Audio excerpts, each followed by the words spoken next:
So I was going to begin with a car salesman joke, but I thought that would be bad form. So instead, a rabbi, a cantor, and a synagogue president, or co-chairs, were driving to a seminar together, and they were carjacked. And the carjacker said, "Your money or your life?" They had forgotten their wallets, so I guess it was their life, but the carjackers were compassionate, so they said, "We'll give you one last wish. Rabbi, what's your wish?" "My wish is to give a sermon that my congregation never would have sat through. It's about the intricacies of Leviticus." "Yeah, Rabbi, you can give it." "Cantor, what's your wish?" "My wish is to give a piece that also my congregation never would have sat through. It's a Yemenite piece, also intricate." "Fine, whatever, Cantor, you can give that one too." And to the synagogue president, "What's your wish?" And without missing a beat, he said, "Kill me first, kill me now." Now, I pray that's not your experience during these Yamim Norim, these high holiday journeys. I know it won't be because of our beautiful cantors and their sweet voices and holy neshamas. I hope that's not your experience of my talk, but since you're already seated, at least for the next 30 minutes, I'll see you if you leave. So just take note. I see everything. So let me go back in time. Let me take you back to the beginning of my journey as a rabbi. Every Shabbos morning, I would pine for, long for Shabbos to come, counting down to it, because that's when I showed up, not at the shul, but in my family room, not in my Shabbos best, but in my underoos. Come on, how many of you know what underoos are? How many of you wore underoos? Come on, I have a long contract, I can tell you. I had Spider-Man underoos and Batman underoos and Superman underoos, and I was jumping off couches, and I was pretending I was Superman. To me, that was the beginning of my rabbinate, because I went on to try and fix the world and change the world. But the truth is, I know many of you were jumping off couches too, and I know many of you in your own way still are out there trying to fix the world. It's not just little kids, it's adults too. How do we know that? Because every summer, we have superhero movies, and there's no way we're spending millions upon millions of dollars on these terrible movies just for kids. Right? And this past summer, what did we have? We had some classics. Again, X-Men and Thor, Green Lantern, Captain America. We had the Smurfs, right? They're back. Superheroes. All right, maybe not the Smurfs. Why? Why do these superhero myths prevail? And they still prevail years and years later. And my thesis is they will continue to prevail for many decades to come. So I want to talk these high holy days about superheroes because I think it's essential to the Jewish message and the message of the Yamim Noraim, the high holy days. So what do all superheroes have in common? All superheroes have a spandex fetish. It's really weird, and if you watch the early Batman and Superman, you just have to wonder, what in the heck were they thinking, right? Seriously, what do they all have in common? Have you ever heard of a British superhero? Wallace and Gromit, right? What do they have? Johnny English? Have you ever heard of a Canadian superhero? What did they give us? The Mackenzie brothers? Have you ever heard of a French superhero? It's an oxymoron. Sorry, Raphael. All superheroes are American. They're all made in America. What else do all superheroes have? They all have dual identities. By night, he's Superman, but by day, he's the Nebuchadnezzar Clark Kent. By night, he's Spider-Man, but by day, he's Peter Parker, right, the misfit. By night, he's Batman, but by day, he's Bruce Wayne, the outsider. All of them have dual identities. And last but not least, what do all superheroes, at least the brand name ones, the ones that we could rattle off, what do they have in common? They were all created by Jews. We are a people of the book. We are a people of the comic book as well. Right? It's an amazing, amazing thing. If you think about it, we created the comic book. Max Gaines, who changed his name from Max Ginsberg, created the comic book in the early part of the previous century.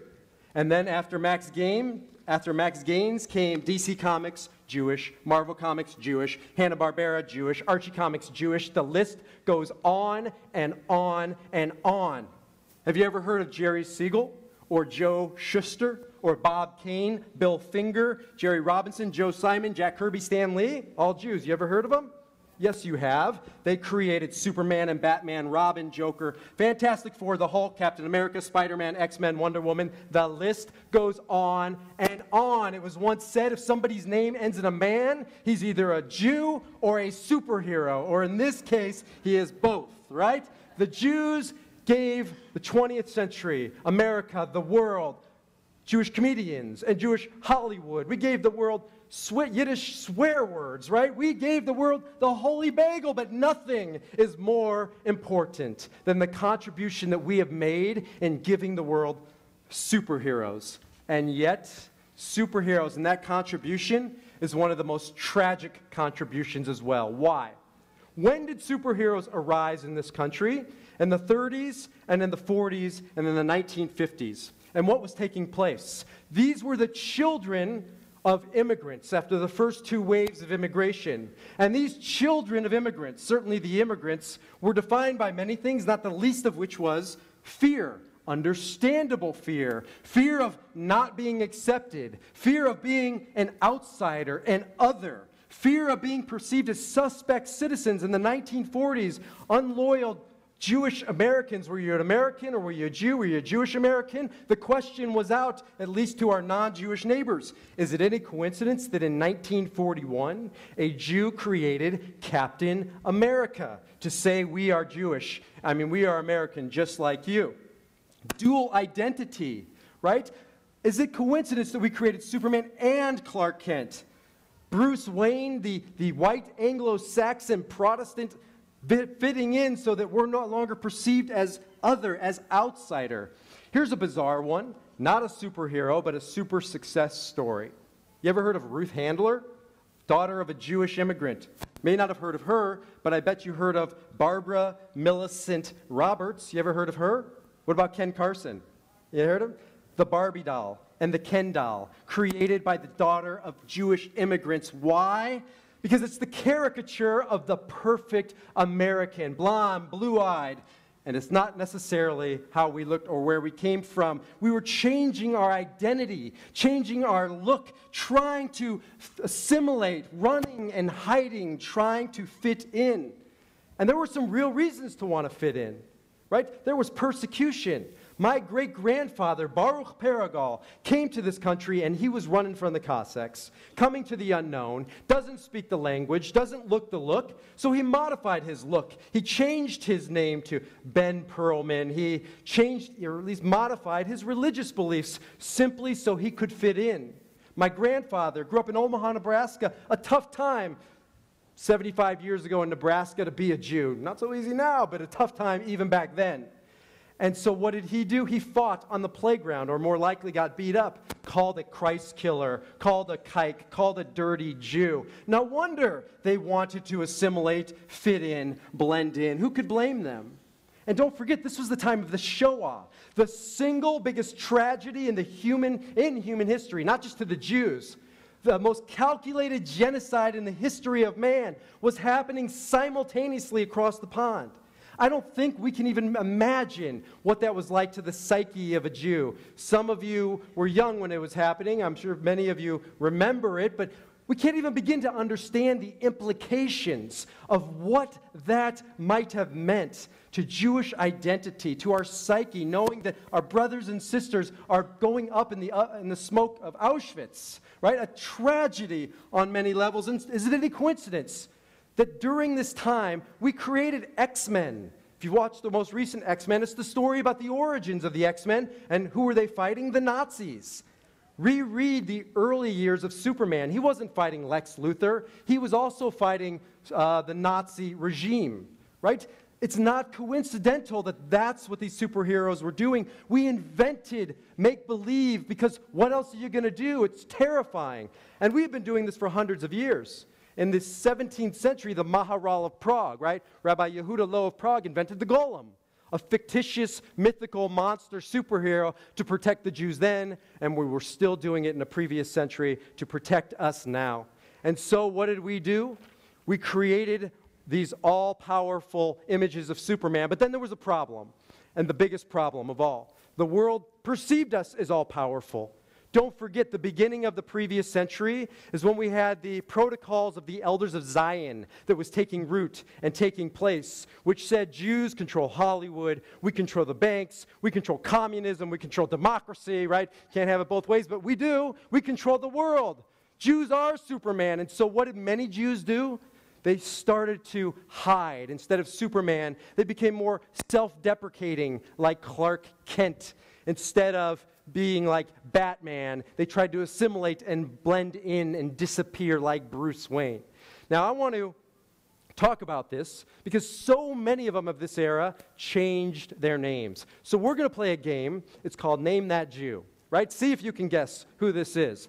There's only a slice of a long, long list, but see if you can guess. Alan Konigsberg, Woody Allen, Bernice Frankel, B. Arthur, Betty Persky, Lauren Bacall, Jack Kubelski, Jack Benny, Mendel Berlinger, Milton Berle, Albert Einstein, not a trick question, Albert Brooks, I would change my name too, those are big shoes to fill, Melvin Kaminsky, Mel Brooks, George Birnbaum, George Burns, Bernard Schwartz, Tony Curtis, Danielovich Dembski, Kirk Douglas. The man had no shot at Spartacus with Danielovich Dembski as a name, right? Paul Rubens, Pee Wee Herman, thank God he changed his name. Jerome Horwitz, Shemp Horwitz, Moshe Horwitz, Larry Curley, and Mo Howard. Asa Yolson, Al Jolson, David Kaminsky, Danny Kaye, Erwin Knibberg, Alan King, Eugene Horwitz, Michael Landon. Little House on the Prairie would never have been the same with little Eugene Horwitz running around. Joseph Levitch, Jerry Lewis, Walter Matashinakaskiaski.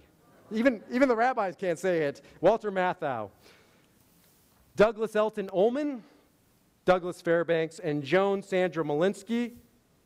Joan Rivers, that's not all she changed, right? The list goes on and on and on. These are Clark Kent Jews living a Clark Kent kind of Judaism. But here's perhaps the best example. The best example in the 1940s by a man named Israel Balin. Now, we're going to play another game. It'll take some of you back. I remember this game, by the way. It's called Name That Tune.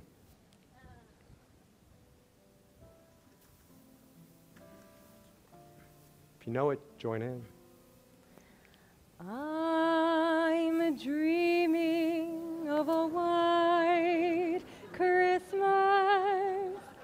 just like the ones I used to know, where the treetops glisten and children listen to hear sleigh bells in the snow. I'm dreaming of a white Christmas with every Christmas card I write. May your days be merry and bright, and may all your Christmases be white. Oh, God, I hope my contract outlasts your memories, all right? That must be a first, right? Singing White Christmas. Why are, this rabbi has lost his mind. Why are we singing White Christmas on Rosh Hashanah? Because it was written by a man not named Irving, not Israel Balin, but who became Irving Berlin. This is a beautiful song, but not for Jews, not to be created by Jews. The #1 Christmas song in the history of Christmas, written by a Jew, looking longingly into his neighbor's tenement building in New York City, wanting what they have. This, my friends, is Clark Kent Judaism. Yes, we gave the world Superman, and we gave the world Batman, and we gave the world Spider-Man, but we gave the world Clark Kent, and we gave the world Barbie doll, and we gave the world White Christmas too. This is Clark Kent Judaism, written by Clark Kent kinds of Jews. Now, I am not here to judge a previous generation. I was not part of that generation. I can't imagine my great-grandfather, Baruch Paragal, and the hell that that man faced, and all the courage it took to set out into the unknown. But I can tell you this, I can learn the lessons, and I can tell you this, I can do him proud by fixing what is broken, by living a different way, because I don't serve Baruch. by continuing to perpetuate that Clark Kent Judaism. You don't serve your great-grandparents by continuing to hide our identity, to compartmentalize our lives, to put that piece of who we are away, or most of all, to live a fearful Judaism. We should not be perpetuating fear, Jewish, non-Jewish, otherwise. But the good news is it didn't end there. If it did end there, I don't believe you'd be sitting here as a Jew. I certainly don't think I would be. 50 years in the making, and there was a transformation happening. You all know about it, right? You felt it, you saw it. There was a lifting of kind of anti-Semitism. Is it gone? No, but are we worlds from where we were? Absolutely. And Jews were still singing Christmas carols, Barbra Streisand and Neil Diamond, but not all of them were, right? Not all of them were just buying in to Christmas. Some of them were buying into Hanukkah. See if you can name that tune.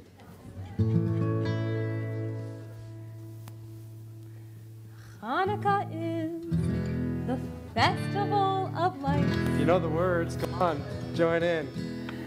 Instead of one day of presents, we have 8 crazy nights. When you feel like the only kid in town without a Christmas tree, here's a list of people who are Jewish, just like you and me. David Lee Roth lights the menorah. So do James Caan, Kirk Douglas, and the late Dinah Shore. Guess who eats together at the Carnegie Deli? Bowser from Sha-Na-Na and Arthur Fonzarelli. Paul Newman's half Jewish. Goldie Hawn's half too. Put them together. What a fine-looking Jew. Bridge. You don't need to deck the halls or jingle bell rock, 'cause you can spin the dreidel with Captain Kirk and Mr. Spock, both Jewish. Put on your yarmulke, time for Hanukkah. The owner of Seattle Supersonica celebrates Hanukkah. O.J. Simpson, not a Jew. No. But guess who is Hall of Famer Rod Carew? Yes, he converted. Yeah. So many Jews are in showbiz. Tom Cruise isn't, but I heard his agent is. I bet he was, yeah. So tell your friend Veronica, it's time for Hanukkah.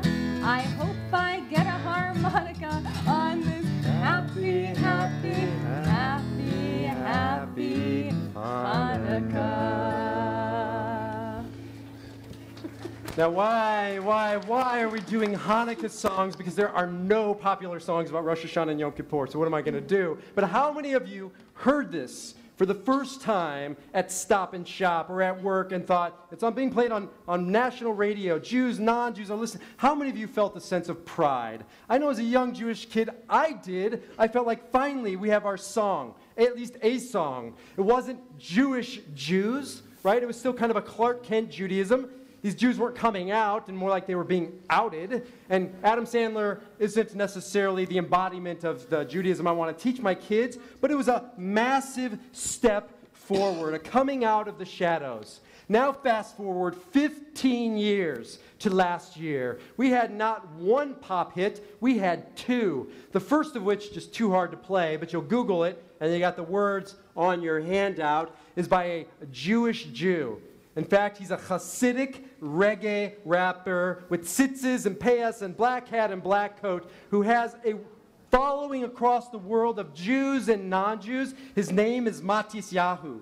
and he wrote a song called Miracle. Miracle isn't dreidel, dreidel. It's not even the Hanukkah song. It is the bold, brave, unabashed story of the Maccabees. And I knew that we had arrived when last year, as it's been played on the radio, I'm doing yoga over at the Yoga Loft in Marblehead, and it's me and 49 white Anglo-Saxon Protestant women doing yoga, and every single person in the room, their foot was tapping, their mouths were moving as they were singing, "Do you believe in miracles?" right? And I thought if my great-grandfather could see us now, he'd believe in miracles, that everybody's singing along with a Hasidic reggae rapping Jew at Christmas time to Hanukkah songs.